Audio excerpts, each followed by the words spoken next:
eran puentes colgantes. Ahora imaginemos con esos vestidos y con todos esos ropajes, ¿cómo atravesaban todas esas zonas? Pero, sin embargo, tenían que hacerlo, ¿sí? Hay una anécdota que cuentan las personas del lugar, porque obviamente para poder hacer este tipo de investigaciones tienes que remitirte a la zona. Eso es lo rico, lo interesante, y que tienes que conocer a las personas del lugar. Que en tiempos de problemas políticos, dentro de esas mismas zonas del río, había una serie de, pues no cuevas, sino una serie de fisuras entre las cuales se podían esconder para evitar ser raptadas o inclusive los prominentes hombres de política de ese entonces, para evitar ser vilipendiados o victimados. ¿Sí? Esa es una de las fotografías de las calles principales de Santiago Tuxtla. Y es en ese tipo de ambiente en el que nuestra poetisa Francisca escribió todo su anecdotario, ¿sí? Es en ese tipo de ambiente en el que perciben el impacto de la Revolución Armada en el 16. Es en ese tipo de ambiente en el que reflejan muchas de las cuestiones históricas que aún hoy en día no se ha podido reconstruir. Inclusive el espacio del Porfiriato no se ha podido reconstruir del todo en esta localidad, precisamente por falta de los archivos que lo puedan corroborar. Y es en donde una de las teorías importantes y necesarias para poder reconstruir este espacio histórico es recurrir a los escritos que celosamente guardan las familias de los lugares. O sea, porque como historiador tú tienes que buscar estos indicios. Y esos indicios están celosamente guardados, son tesoros para las familias. Cartas, diarios, todo este tipo de histórico, ¿sí? Tienen un lenguaje propio, sencillo, pero recorren todas las formalidades de la vida misma, ¿sí? Por ejemplo, podemos representar soltería y maternidad, familia y sociedad, realidad y ficción, duda y fe, amor y desamor, y esto también es parte de esta búsqueda de la identidad femenina. La imagen que estamos representando es precisamente hace más de un siglo, mucho más de un siglo, 150 años, cómo se conformaba la zona de Santiago Tuxtla. ¿Cómo se podría ser mujer escritora en un ambiente campilano, pues? Y era patriarcal, para las mujeres urbanas, así es, escribir. Mujeres urbanas y con una cierta nivel de educación y de formación, ¿no? De instrucción, sí era muy difícil. Yo Igual eran amas de casa, no tenían hijos, o sea, en medio de todo eso también escribían. Sí, y tenemos aquí los dos ejemplos. Nuestra poetisa, tlacotalpeña, Josefa, muere a la edad de 38 años sin haber tenido hijos, sin ser madre. Entonces toda su poesía, toda su carga emotiva va hacia sobrinos, hacia la familia que la rodea y hacia la sociedad. Y por otra parte tenemos a Francisca también, que nos está relatando una vida como madre, como hija, como hermana, como esposa. Tenemos las dos caras de la moneda, ¿sí?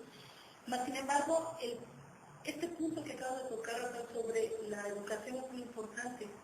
Y la imagen que estamos ahorita viendo es precisamente de las pocas que hay de Josefa. Es un óleo. De ella sí no se conoce fotografía. O si alguien tiene por ahí alguna del auditorio y me está escuchando, acuérdense de nosotros. Claro que sí, tenemos, como te digo, tenemos los dos mundos, ¿sí? Y sí es muy difícil escribir elegantemente si quieres dejar un dato de que se te tome en cuenta como un personaje, más sin embargo estas mujeres no escribían con esa finalidad, no escribían con la idea de ser recordadas para la posteridad, simplemente escribían vivir, era parte de su vivencia, era su vida misma, el escribir era parte de su vida. O sea, no escribían para que alguien las leyera. No necesariamente, más sin embargo, sí las leían, pero porque les pedían, era por encargo que les pedían algún escrito, en donde se realizaban alabanzas a alguna festividad, a los matrimonios, a los nacimientos, y también, ¿por qué no?, para vivir el luto en sociedad, pero era por encargo, porque ya se conocía a la persona y se sabía que ella podía describir lo que las otras sentían, ¿sí? O sea, como parte como parte de una ceremonia, parte de una... ahí era donde... Y eso nos da la pauta para entender que eran parte de una sociedad, que estas sociedades se articulaban de tal forma que se conocían, y podían comprender lo que el otro estaba pasando o estaba sufriendo.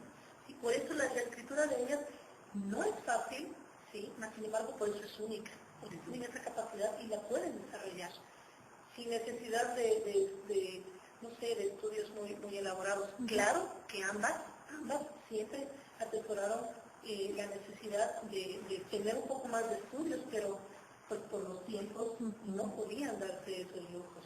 Pero, sin embargo, dieron rienda suelta a sus sentimientos, a sus emociones, y dejaron testimonio de lo que fue el diario acontecimiento de la vida social de cada uno de sus espacios, ¿sí?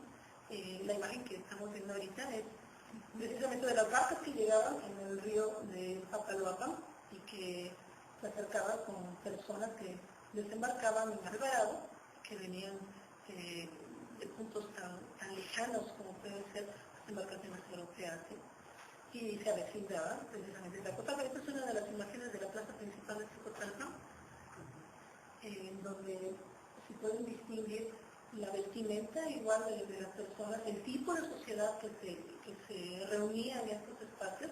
Eso también nos demuestra y se describe cómo se vive en esos espacios, porque no nada más es describir venían vestidos así, o eran de tales o cuales clases socioeconómicas, o había niños, había niñas, en fin, no, sino también se demuestra cómo utilizan estos espacios, ¿sí? Que eso no escasamente se ha estudiado. ¿Cómo se utilizan los espacios en estas localidades, en esta provincia tan rica de nuestro México? Ese es un punto también muy importante. Esa es una imagen también de las... Así como vimos a las mujeres en el Tepango, en Santiago, estamos viendo a las mujeres que están vestidas de jarocha. Pero el traje de jarocha es un traje, si no diario, por lo menos sí común. O sea, era algo que las identificaba, que les da identidad, muy aparte de lo que nosotros podemos comprender con la concepción de lo que es un traje regional, ¿sí? Entonces, mujeres del lugar, sencilla, portan ese atuendo. Esta es una de las imágenes del atuendo como existió a principios del siglo XIX, ¿sí? Fines del XVIII. Como pueden ver ustedes, es un traje común y corriente, son ropas comunes y corrientes que con el tiempo y con el mestizaje se fueron adornando, ¿sí? Y que a eso le vamos sumando que también las telas ya son muy diferentes, en fin, es una mezcla, ¿sí? Pero este es un traje cotidiano, en agua clara, es un traje cotidiano, que es más hacia los tiempos de Josefa, ya que recordemos que ella nació en 1860, ¿sí? Pero bueno, dentro de todo esto,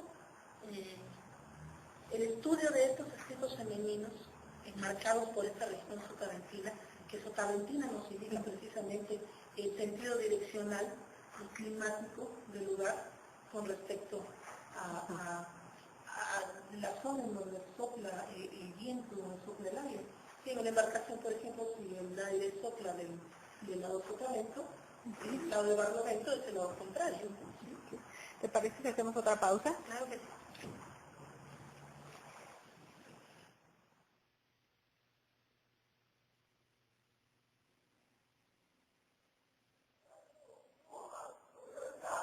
Regresamos.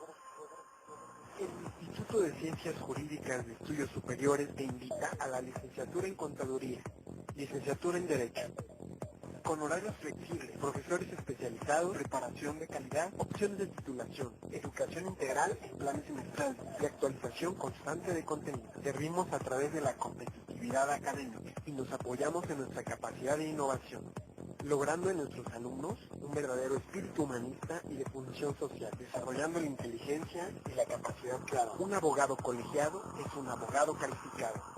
Pregunta por nuestras becas hasta de un 50% de descuento. Estudios con reconocimiento oficial